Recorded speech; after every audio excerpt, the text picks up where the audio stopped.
Well, Kathryn, thank you very much for jumping on the show. It's an absolute pleasure to have you on today. Yeah, I'm really happy to be here. Thank you so much for having me. No, amazing. Well, I firstly wanted to say and kind of premise this podcast with, I guess, saying thank you, because I guess asking you to come on the podcast was a bit of a selfish endeavor as well, because your book literally changed my life about 4 years ago. I was in a place with a really bad eating disorder. I tried many things, including CBT and different types of therapy, and then found your book just at the right time when I kind of felt like, giving up and throwing in the towel, almost, so to speak. I think it was through your shared experience, but also your practical solutions to work on that really helped. So I firstly wanted to say a massive thank you from a selfish perspective and helping me get through a really tough time. Oh, thank you. That means so much to me, like to know that my book helped you, and I just think that's amazing, and I appreciate that. Yeah. No problem. It's something that I refer to a lot of my clients that I work with from the health and fitness space. And I think a big thing for most people and a lot of people that I've spoken to is that, I think, they're told binge eating just requires enough discipline. And I think for those who have struggled with it and know how it feels, know that there's something kind of deeper running the show. And I guess the overwhelming question for a lot of those people that they want to address is, why can't I just stop? So what would your advice be for people trying to address that question? Yeah, I mean, it's definitely a big question, right? And if you struggled with it, you know that that's what you think every day of your life, right? Like, why can't I just stop this? Because it's not something you want to be doing. It feels so out of line with your goals. It feels like something you're just driven toward by this force beyond your control, and it feels really overwhelming, and it can really bring down your self-esteem. It brings the guilt and the shame, and just I definitely know how that feels, right? And you know how that feels. And as far as like, how do I get myself to stop? I mean, it's definitely a longer conversation than just one question, but I can try to start to dive into it here, and hopefully we'll get into more of the details. I think that for me, the most important thing was recognizing that it was these urges that were driving the binges. So if you get back to that question of like, why am I doing this? Why can't I stop? If you really boil it down to, I'm binging because I'm having urges to binge. And then you realize like these urges are the problem, and you can really zero in on what is happening like in your body and brain when you're feeling this force. Like I talked about, it really feels like you're driven to binging, and it can feel so overwhelming. So if you really narrow it down to the urges are the problem, it can kind of make things feel a little more doable, because you don't have to solve your whole life. You don't have to solve your emotions. You just need to figure out what's going on. Like, why am I having these urges? Why do I keep following them? And then how do I get myself to stop following them?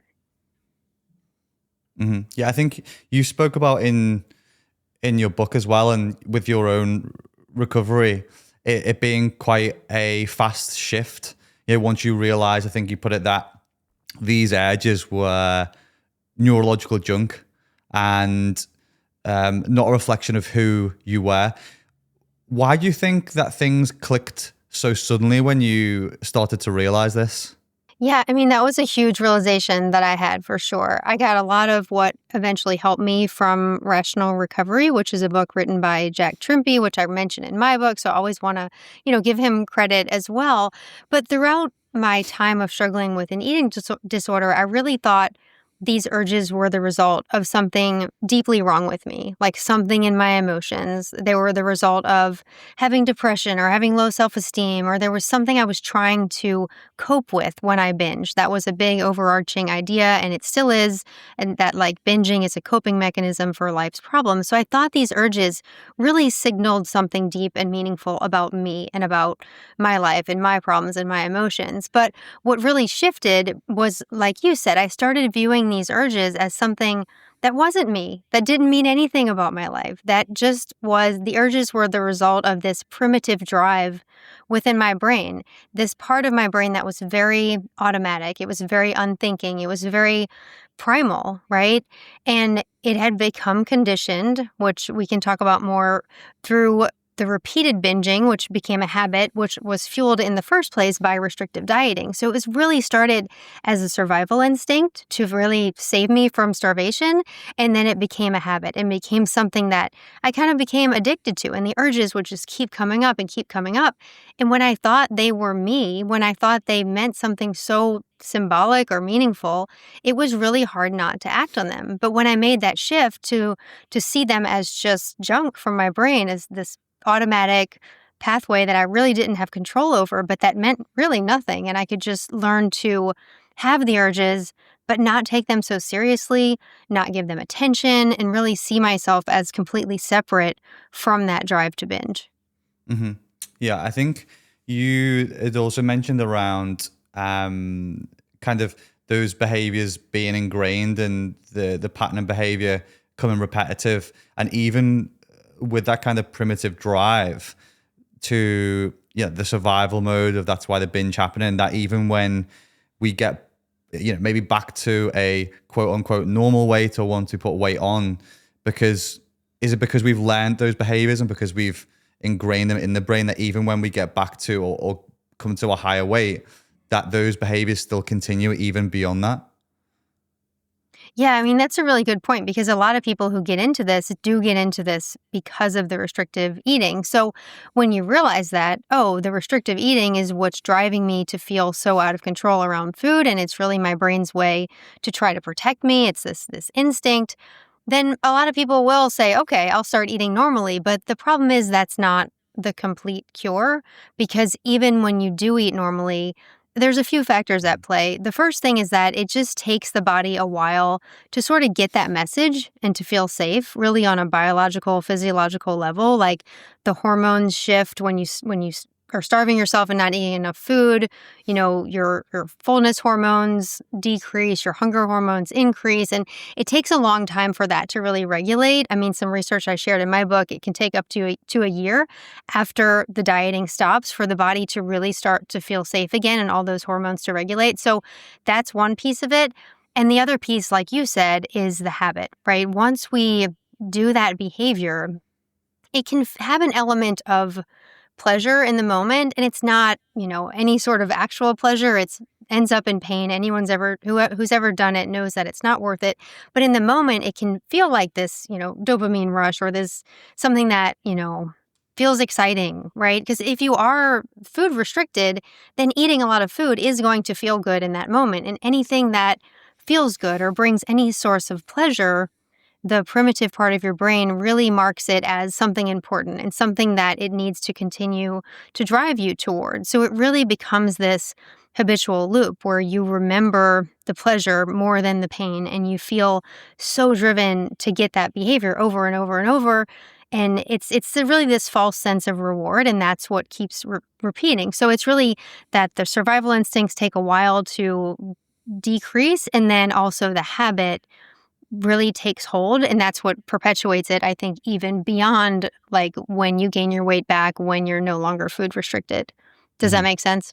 Yeah. I think that was one of the big things for me when I was reading your book, was I think two things happened. Was one, the realization, and two, the relatability that, somebody else had been through this as well and got through the other side, and it gave me hope. So just to give you a bit of background with the thing that I was going to, because I'm in the health and fitness space, and it was during COVID when we were kind of all locked away, and I've always been someone who's super disciplined with dieting, and got down to really lean places and could really dial into low calories and stick to it.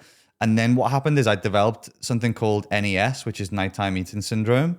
So because I kind of started to think, okay, well, because I don't know whether you call it willpower, but I was so willing to restrict, like probably beyond what most people would do. I guess the only other time and opportunity my body would have to do that would then be nighttime, because I was in this, I've told the story before to my listeners, is that I was in this place where like I was kind of like semi-conscious when I was getting up to eat. I wasn't like fully there, but I could get up in the morning and I'd blasted through a load of food, and sometimes even to the point where, because I was semi-asleep, I wouldn't even chew properly, so I'd have like cuts in my throat and a bloody throat. I'd just wake up the next day and feel so bad, and then I'd restrict the next day knowing that I'd ate a load of food, and the cycle would happen again. I'd be really restricted through the day.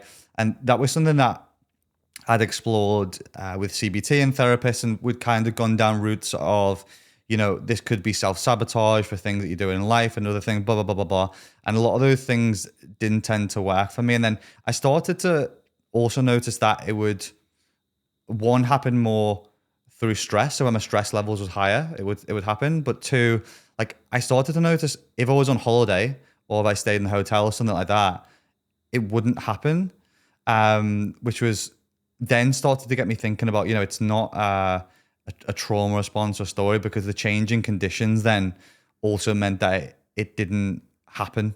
And that's, I think, when I started reading your book, I was like, it started to make things click with these different elements that were happening as well.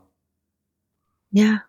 Yeah, I mean, that's really powerful that you were able to overcome that. I mean, I know nighttime is a really hard time for people because of what you said. Like, you're not 100% there as far as your consciousness and your self-control functions. And it's really that sort of the lower brain or the primal brain can see that as an opportunity to, like, oh my gosh, he's starving. We need to get him food. And if you view it like that, you can kind of see your brain with some compassion and have compassion for yourself. Like, I'm not broken. Nothing is deeply wrong with me.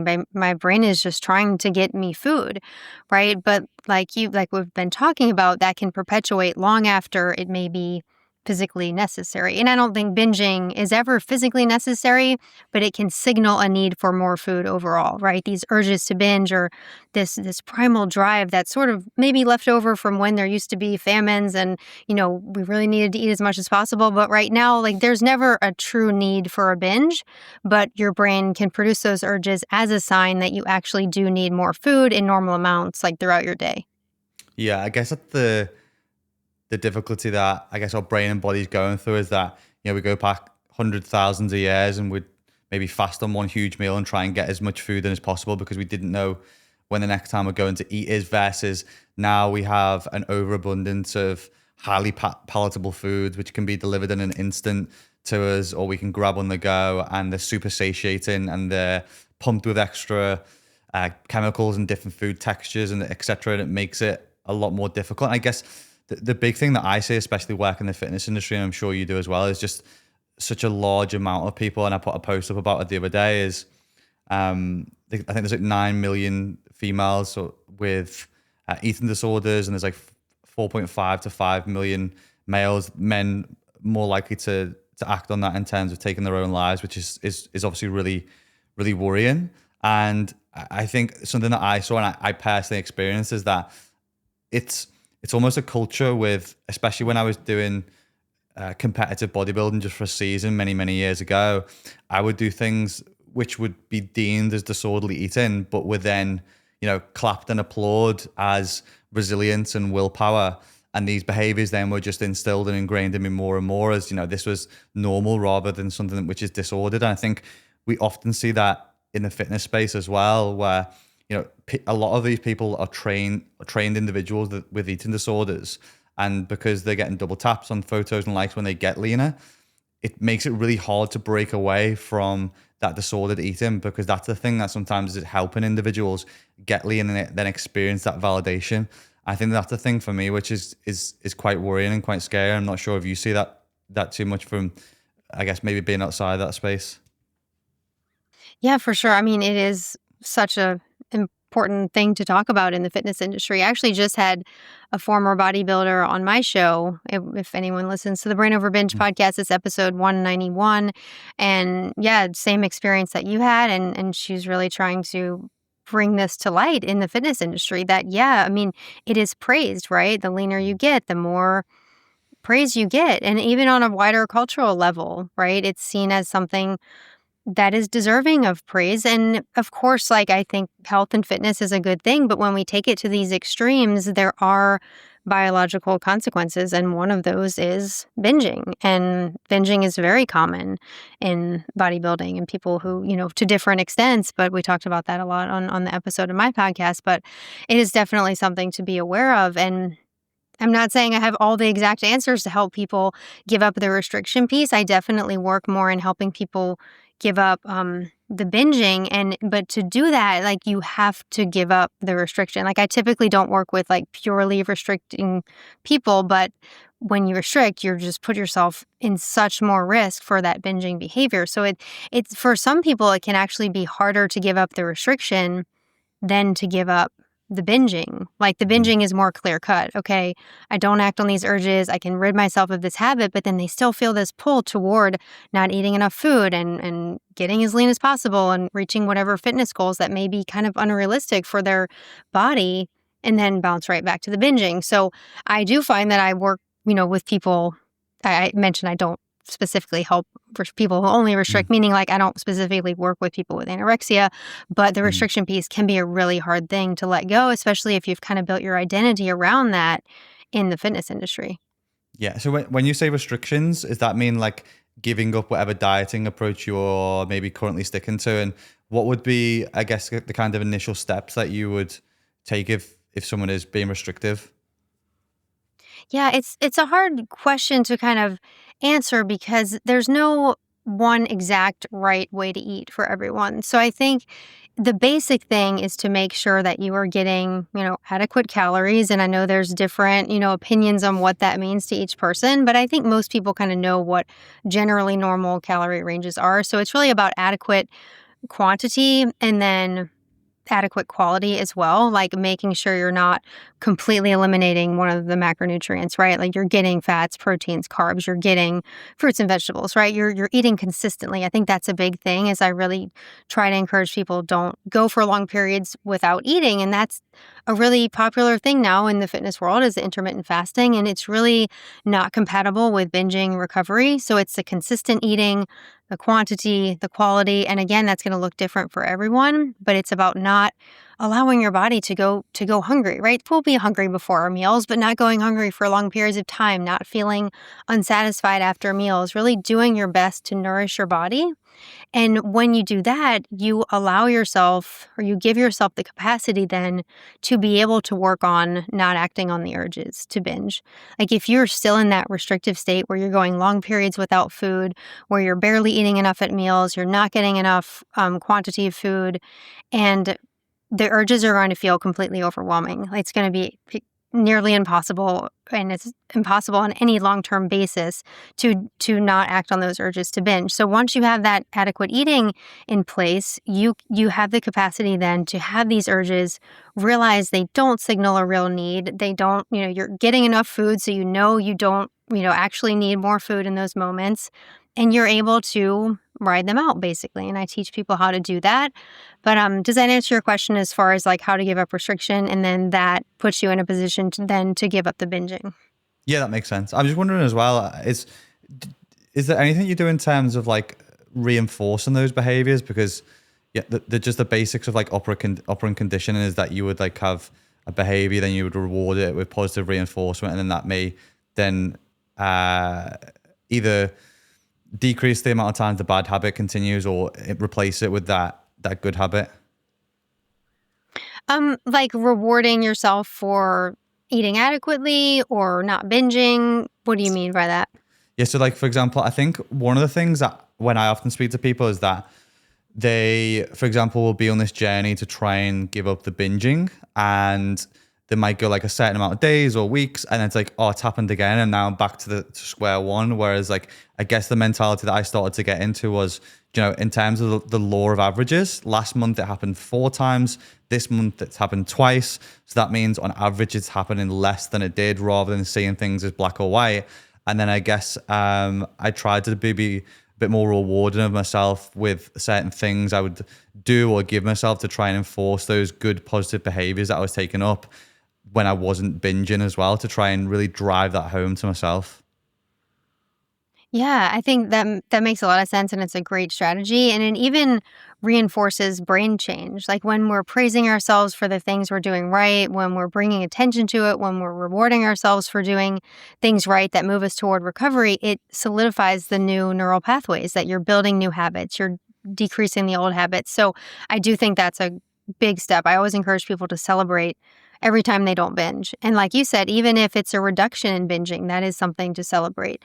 When you have an urge, and then you don't act on it and you either choose something else or you just let it, you ride it out, really celebrate yourself. And that could be just as simple as feeling the pride around it, feeling how good you feel for not doing that old behavior, noticing all the benefits in your life when you don't binge. I think that's a reward in and of itself, to recognize how much more energy you have, how much more, sleep you're getting, how much less stressed you are because you're not, putting all this excess food in your body. Anything you notice that gets better in your life is a reward. And the more you can focus on that, the easier it is to repeat those positive behaviors. Hello there. It's me, Ben. I was going to insert this first quick ad break into the podcast to tell you not about somebody else's product, but about mine. I'm going to tell you about my newest and highest level one-to-one coaching service, which is called the Hybrid Body Plan, which is very fitting for today's episode. And it is the highest level of service that I have offered ever for hybrid coaching and development and systems that I've ever put together to help you, to help other athletes, to help high rocks athletes, whether you're doing your first, your second, your third, whether you're doing your first half marathon or marathon, whether you just want to get jacked, whether you just want to look good, sexy, whether you just want some accountability, whether you need help with mindset, or whether you just want me in your corner every single week backing you with what you have going on with training and you are fed up of wasting time, effort, money, energy for the results that you're not getting. That's what the hybrid body plan is for. So if you want to find out a little bit more about that, if you want to find out what it is like to work with me, or you want to find out more information about the programs and the costs, then I will leave the link in the description to wherever you'll listen to this week's podcast. You can click on that, you can fill in the form, you can find out more about it and see some of the work that I've done with other people. And I will leave that there. And you can ask any questions about it within the comments. And you can even book in for a call with me and the team. Back to the podcast. What would your advice be to people, say, for example, that urge to binge has come up? I'm self-aware of, I've noticed it happen. What should people do? Should people try and distract themselves? Should people journal on it? Should they write on it? What should be maybe the immediate thing they go to kind of stop them then from going to take that action? Yeah, that's a good question too. And the answer is a little different for each person. I think, like we've talked about up front, the fundamental thing you need to do is see that urge as not you, as something that is that neurological junk from your primitive brain. And once you kind of make that perspective shift, it just weakens it a little bit, where you feel like you have the capacity then to not act on it, because you realize it's not a real need, right? Your brain is operating as if it's a real need. It's kind of like when people get addicted to smoking or whatever. The brain sends these urges as if the cigarette's necessary for their survival, and that's what happens with binging.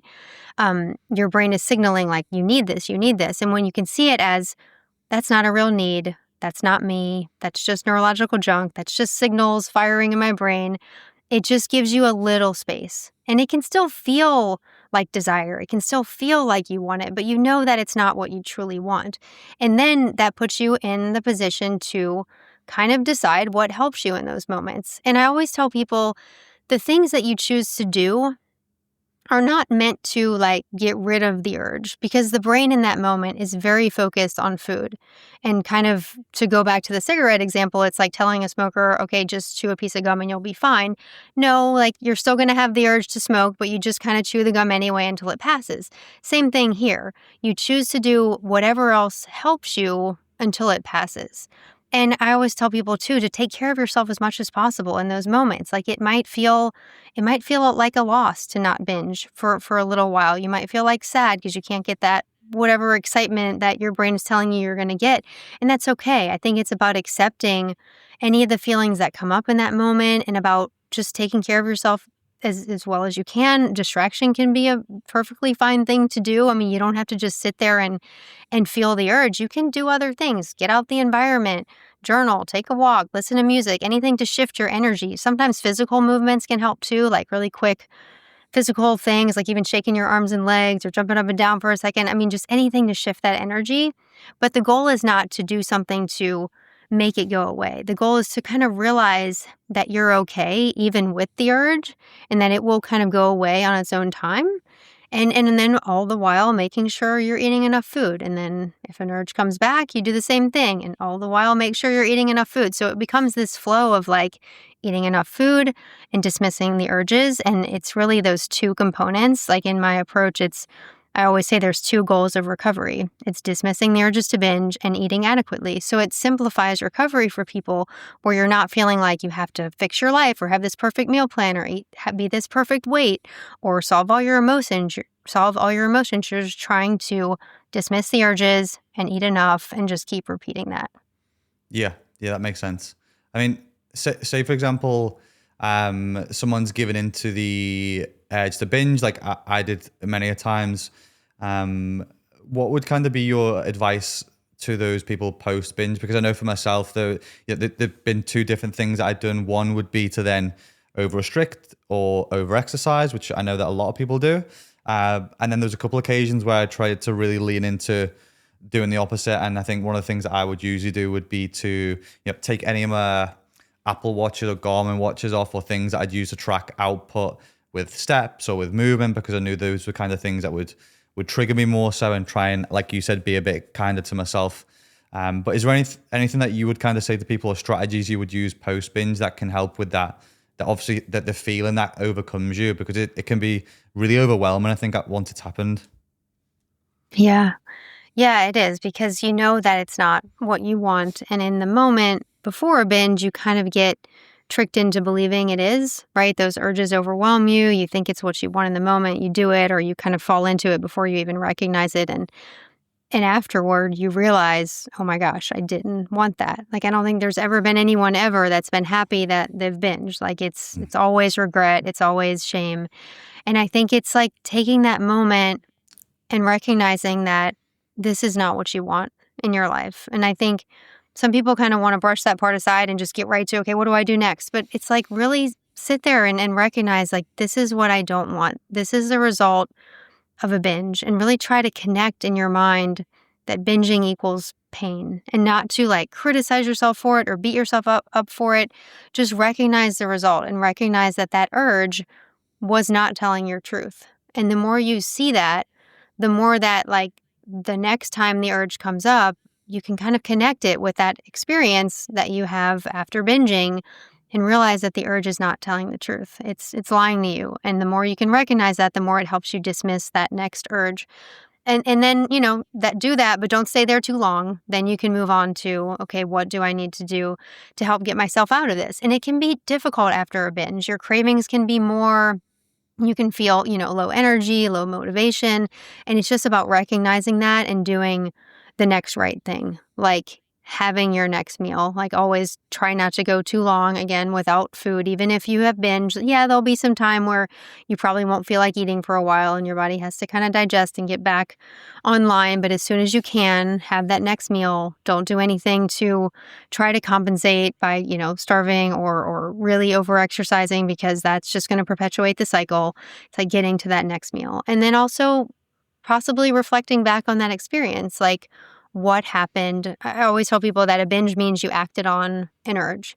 So think about how that urge got you to act, and really go through it. What happened? What were the thoughts that you kind of fell for? What were some of the circumstances? Were you possibly restricting?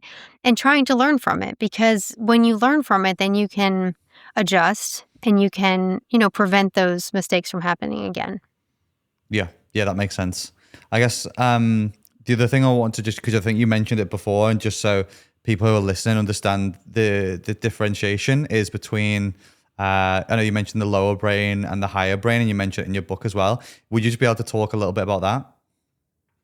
Yeah, absolutely. So I've been talking about that sort of primal part of your brain. It's that instinctual, automatic part of your brain. Its goals are really to help you survive, to help you seek pleasure, and to help you avoid pain. It's really that part of the brain that's just in charge of our basic survival and also our habits. And then our higher brain is more of what we would consider to be like your identity, your reasoning, your goals, right? Your self-control functions.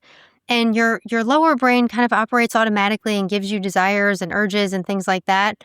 But your higher brain has the ability to kind of veto the lower brain, to feel an urge, to feel a desire, to feel an impulse, and to not act on it, to be that executive function in your brain and make choices that are best for you, for your long-term goals, right? Not just to follow every urge and desire and every, survival drive that you have. So that's really the difference. And when you're stopping binging, when you're really stopping any habit, the lower brain is what is producing those urges for the habit. And the higher brain is the part of you that knows that you actually don't want that anymore and that you can say no to that. And the more that you say no, the more that you don't act on those urges, they do go away. It's like that well-known neuroscience concept that what you don't use in the brain, you lose. And those neural pathways fade over time and you stop having a desire for it. I mean, I keep coming back to the urge for cigarettes. I mean, people who stop smoking, like, eventually they go away. Yeah, something might pop up from time to time, but it's like, it's not going to be relentless. The brain learns when you no longer need something, and it therefore stops producing the desire for it. It's very efficient in that way. So it's like really holding on to that and knowing that if you keep going with this and you keep dismissing urges to binge, if you keep eating enough, that they are going to fade over time. Yeah, that makes sense. I was actually speaking about not the exact same thing, but something similar on a podcast a couple of weeks ago, and we were just talking and referencing Huberman was talking about a part of the brain where kind of it's not responsible for willpower, but there's a part of the brain that lights up or can even grow slightly when willpower is exercised, and it tends to be bigger in athletes and high performers, and actually can be smaller in those people who are obese and overweight because the willpower isn't there as much. Of the kind of conditioning and train the brain makes sense. And then the other thing I just want to touch on when you're talking about the lower and higher brain, have you read the book by Stephen Peters, Chimps Paradox? I don't think so. No, I have not. Because when I've read your book and then I'd read the Chimps Paradox, again, very popular book in habit forming. There's a kind of a couple of, I guess, overlaps because, I mean, you were talking about, I just made some notes on it about the lower brain being like that primitive animal brain. It generates the binges, and then you've got the higher brain, which is the rational logic. And then in the Chimps Paradox, there's again these two ideas that we have the chimp brain, which is again is our emotional primitive brain, fast, impulsive, survival based, and then we have our human brain, which is the rational, slower, frontal cortex, and then that's for decision making. And I guess the key idea from the Chimps Paradox is that you can't kill the chimp brain, but you can manage it by recognizing when it's hijacking you and choosing to act on.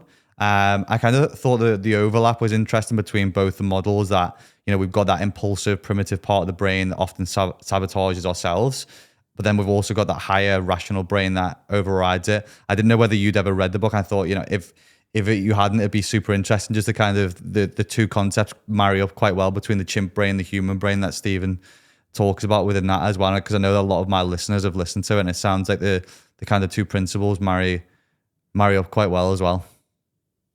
Yeah, that's great. I'll definitely check it out. And it makes a lot of sense. And I like what you said about, like, you can't get rid of it. This is just how we are. And I think that acceptance piece is really important. Like, this is how it is right now, and not hating it when it comes up and not like trying to fight it or make it go away. It's just like, okay, this is how it is right now. This is my animal brain acting up, but it doesn't have to control me anymore. And I actually get to direct my own life regardless of these urges and these drives that are happening. Yeah. Someone actually asked me this question, I think, once they saw the post the other day that I was going to speaking to you today about, they suffered with an eating disorder many years ago, and they'd had like a one-off, or two times it happened many years later. And the question was, does this thing ever go away, or is this something that I'm just going to have to live with for the rest of my life and be, I guess, conscious of around those triggers? What would kind of the best response be to that sort of questioning? Yeah, I mean, that's a good question too.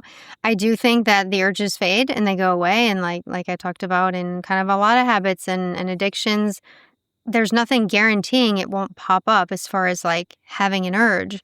But I think what's so powerful about seeing recovery in terms of these two goals, dismissing urges to binge and eating enough food or eating adequately, is that those are the two things you will kind of need to carry with you throughout life just to make sure you never fall into it again, right? If you ever have an urge pop up, you don't have to act on it. So you don't have to be scared of an urge popping up. Like, it is what it is, and you don't act on it. Like you learn that it's not you. You learn it's not what you need.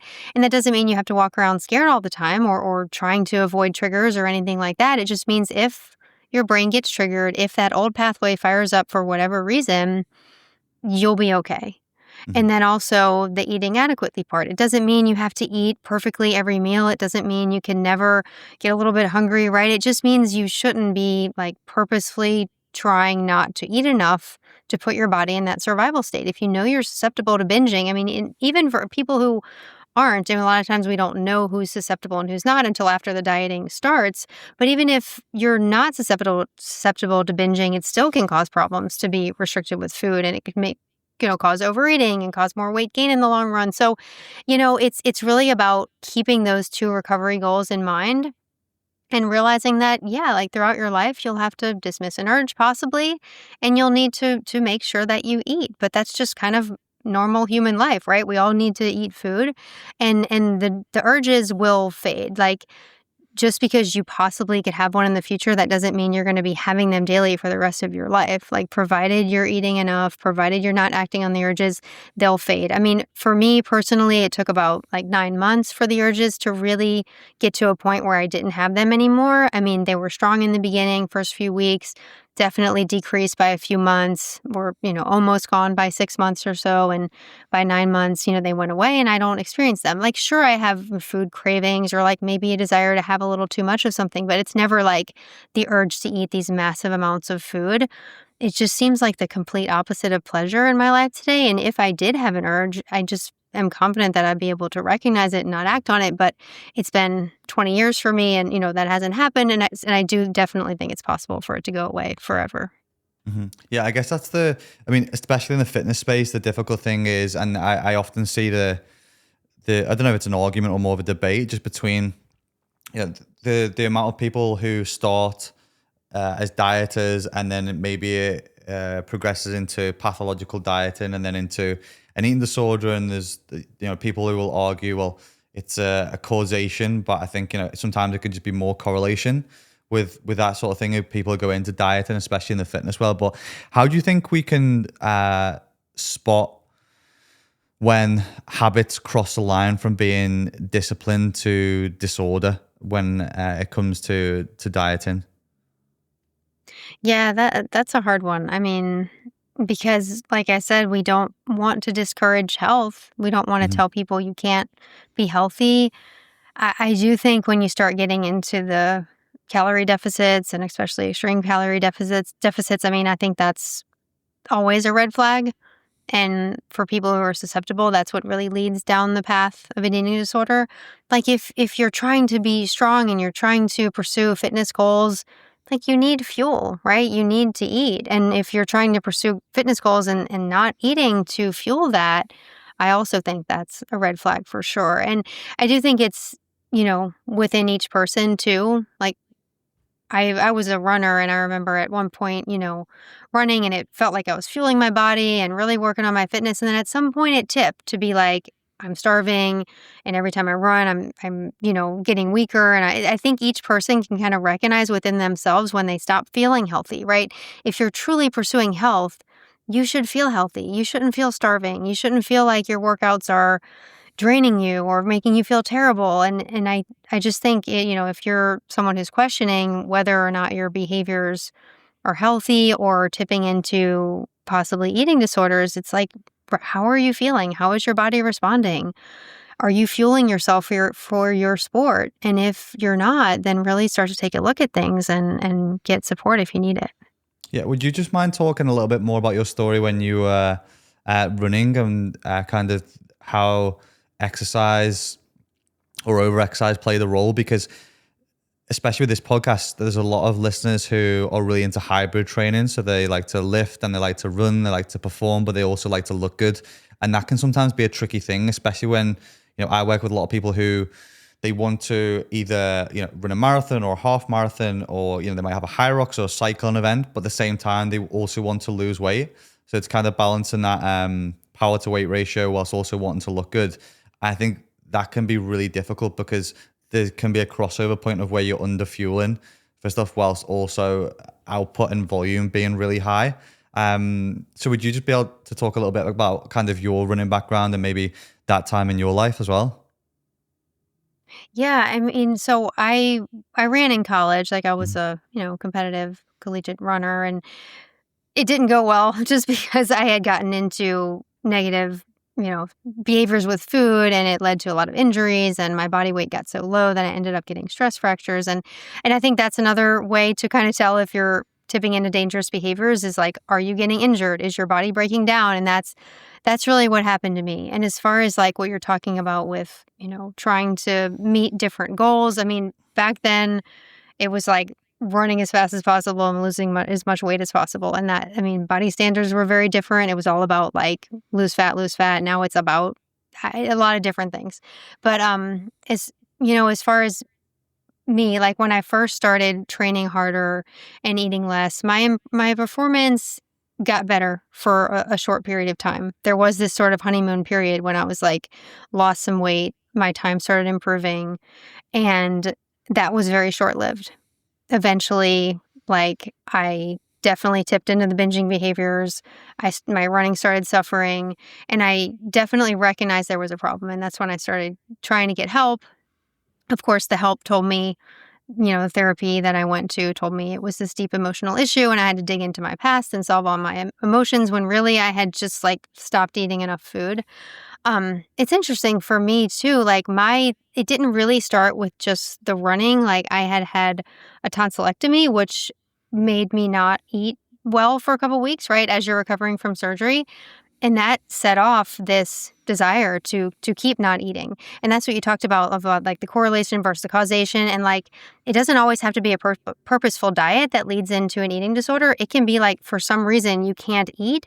And in people who are susceptible, that can either lead to that desire to keep not eating or to binge. So it's all very, complicated, and there's many directions this can go. But as far as like my training, yeah, it started with the tonsillectomy, brief honeymoon period of improved running, followed by just living hell for many years of binging, starving, running worse, and then eventually having to quit my sport. So I think, like, and if there's any takeaways from my own story, it's that doing harmful things to yourself to try to get better at a sport is never a sustainable approach to be better at a sport, right? Like you have to take care of yourself, and you have to do it in a way that you're supporting your body, right? And not hurting it and breaking it down. And even if you like can be temporarily successful, it's not worth it in the long run, and it's just not sustainable, and it just harms you. Hmm. Hmm.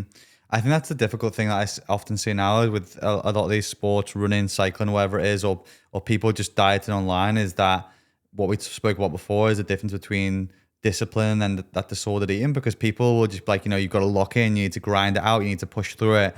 And then again, the validation that comes along with getting those performances and then there's even things on top of that, which are, people from looking a certain way or performing a certain way are then being sponsored for things, which is a lot of money in. So that kind of vicious cycle comes through where you're being rewarded for that behavior and looking and performing a certain way, which is fueled by this disordered eating. And I think that's what perpetuates for a lot of people in the health and fitness space to be so difficult to get away from. And again, it's become that person's built-in identity around the physique and around the performance, which I think is so difficult for people to detach from. Did you find that you struggled with that when you had to stop running? Like maybe you had that identity as a runner. I'm just maybe putting words into your mouth.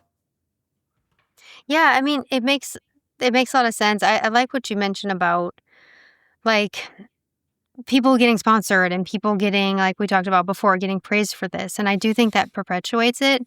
Yeah, that it was totally hard for me to give that up. Like I had gained so much weight from binging that I got to the point where I couldn't even run. I mean, like I wasn't in any sort of obese category, but I was definitely overweight for my body, and especially compared to what I was when I was running. That I remember like walking around campus and like hiding from runners that were on my team, and I felt like such a failure.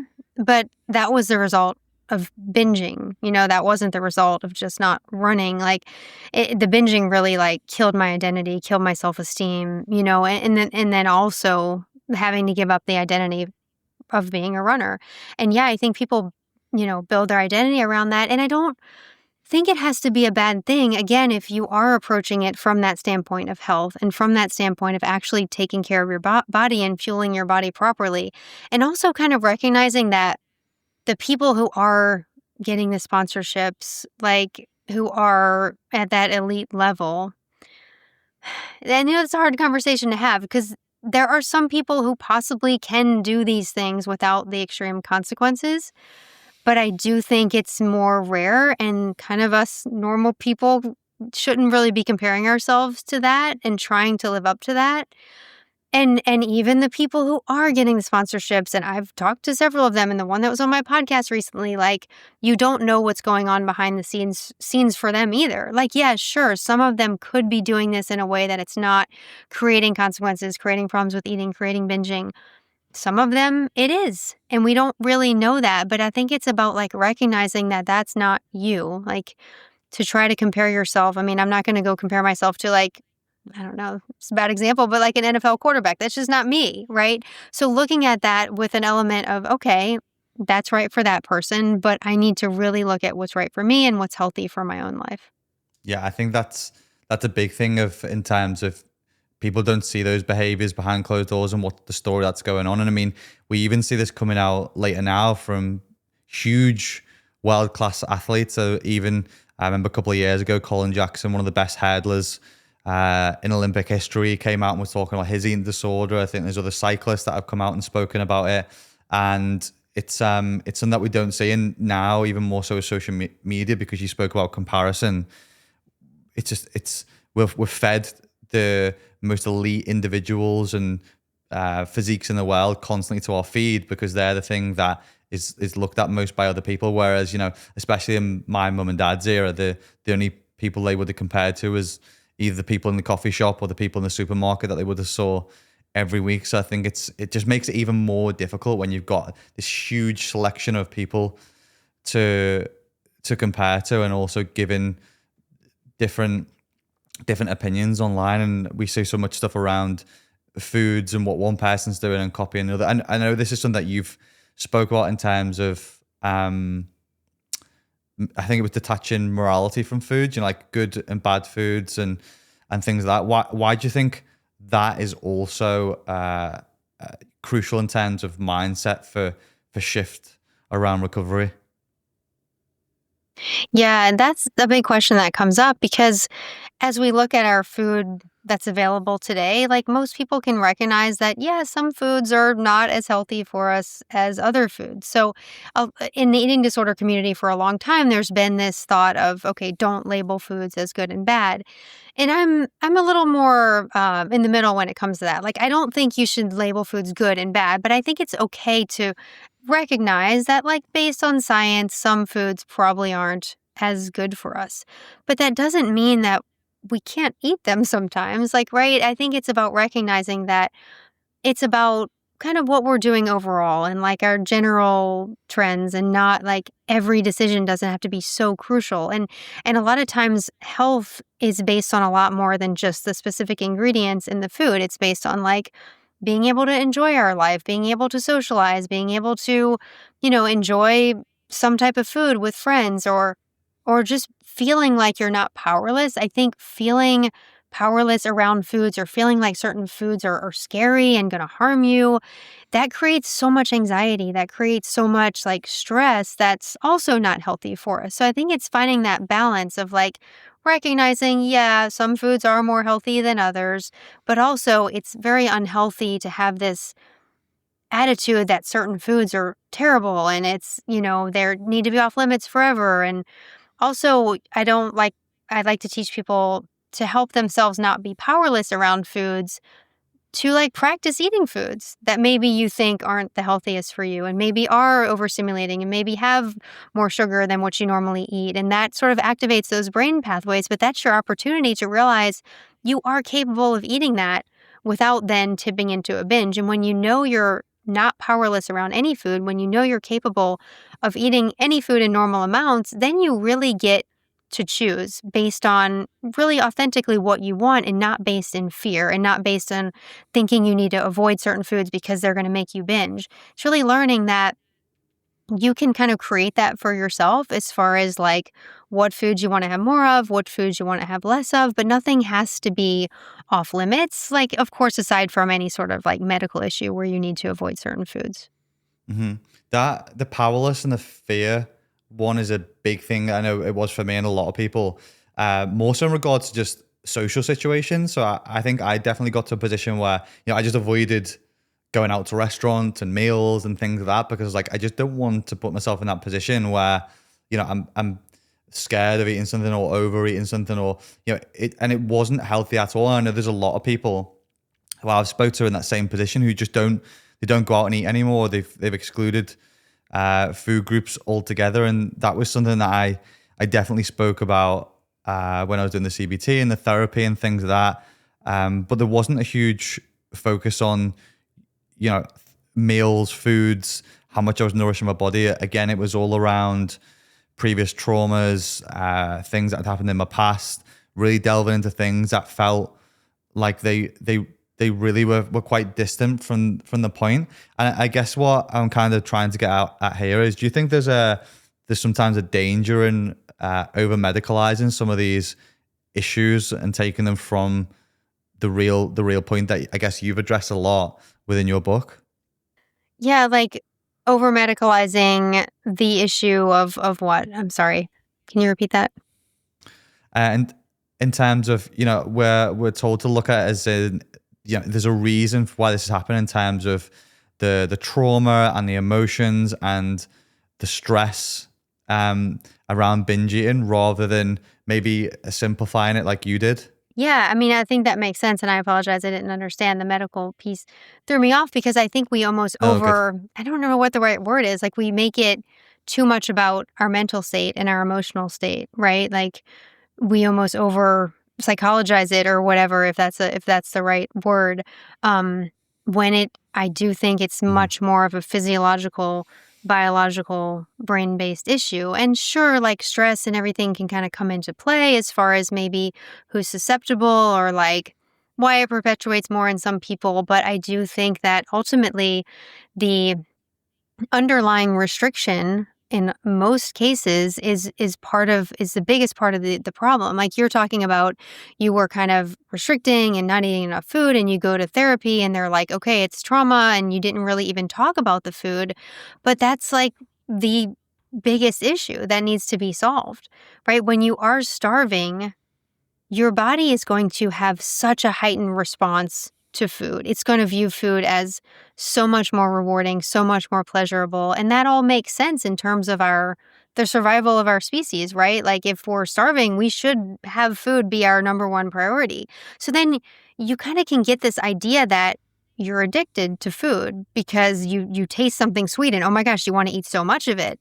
Well, of course, because you're starving. So now it's like they tell people, oh, you're just addicted to food. But let's look at the starvation piece. Like, are you eating enough food? Are you doing the things that actually heighten that response in your brain and make you feel addicted?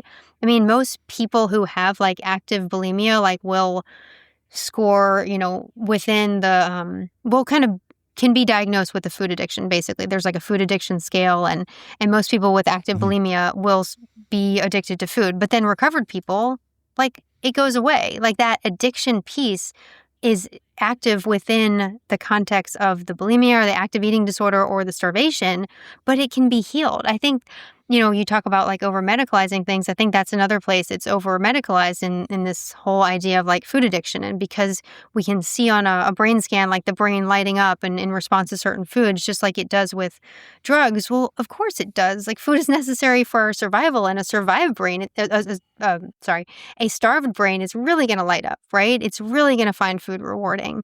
And any pleasurable behavior is going to make our brain light up in that way. So I think not seeing that as destiny, right? Like just because you have desire, just because you have urges, doesn't mean you're powerless. And the more you can learn to eat those foods, the more you can practice that skill, the more you get your own power back. And all of that is kind of contingent on eating enough. And if there's trauma, if there's other issues that you have to work on, you can absolutely work on those alongside of it, or, however it makes sense to you. I don't want to ever tell people just ignore the other problems. Like, if you think there's some connections there, absolutely, like, work on it, but don't ignore the part of the restriction. Don't ignore the part of the habit. Don't ignore the part of, these urges that are coming, like, regardless of trauma, regardless of emotions, regardless. Like, I know I did so much work in therapy around those things, but the urges still came and I still acted on them. And until I really addressed that habit, until I consistently ate enough, the binge eating wasn't going to go away. So, there can be a place for both. So I hope that answers your question.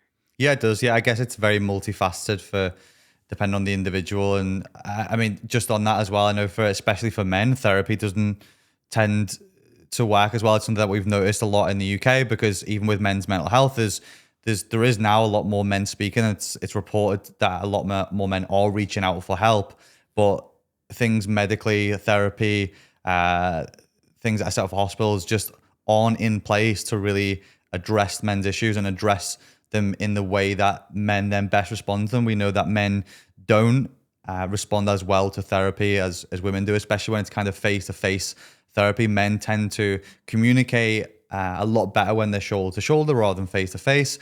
It's just something that we found with a lot of studies that have been done in Scandinavia with the SHEB projects and so on.